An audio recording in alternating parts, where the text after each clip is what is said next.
Welcome to our virtual summit from The Hague, the Netherlands, and welcome from the Peace Palace, home of the International Court of Justice and the Permanent Court of Arbitration.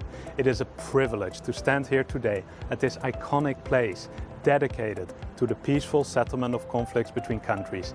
This place catalyzed by Andrew Carnegie's philanthropic capital, a place that symbolizes peace and justice. And of course also the home of our annual Impact Summit Europe. What a year 2020 is turning out to be, a transformative year on many levels, globally for our industry, but also for us at Phenix Capital. Globally we're faced with a pandemic, lockdowns, protests, but 2020 is also a year in which we see that our actions affect those around us, a year in which we have come to a heightened awareness of the need for systemic change to combat discrimination and inequality. And a year where we've seen the clear relationship between some of our economic activity and air pollution. 2020 is also turning out to be a transformative year for impact investing.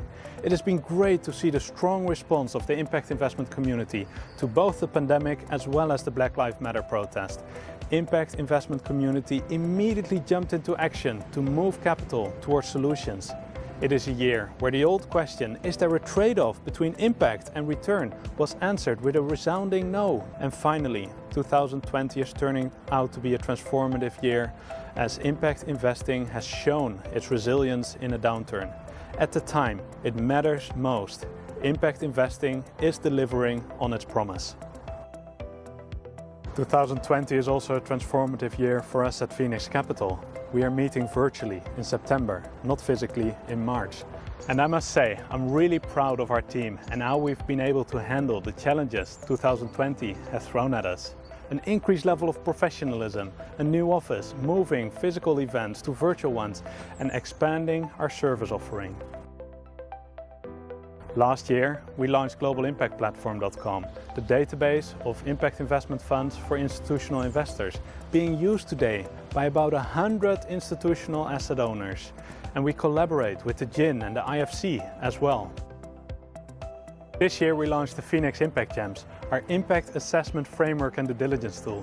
We're excited to support impact funds in strengthening their impact proposition and to point them towards best practices. And 2020 has been a transformative year for me personally, where I've been given the trust of our investors to lead Phenix Capital in our next phase of growth. And I would like to take this opportunity to thank Sophie for all that she has brought to Phenix Capital over the years as well. At Phenix Capital, we envision a future where institutional capital helps to end poverty, protect the planet, and ensures prosperity for all. Our mission is to enable and catalyze institutional investments that realize both financial as well as social and environmental returns. Over the next 3 days, we will be talking about catalyzing institutional capital beyond physical boundaries. Today, we will look at this from the asset owner's perspective and learn about establishing impact mandates per type of asset owner. Tomorrow, we will deep dive into specific approaches for impact investing, different themes, regions, goals, and impact management frameworks. And on the third day, we will discuss impact in the portfolio context, fund manager selection, and opportunities across different asset classes. Alongside the 3-day program, we have scheduled hundreds and hundreds of Investor Connect meetings between asset owners and a carefully curated group of impact fund managers representing different asset classes, regions, and themes. It is our hope that over the next 3 days we will be inspired, exchange best practices, and as we called for at the summit last year, to take real concrete action to end poverty, to protect the planet, and to ensure prosperity for all.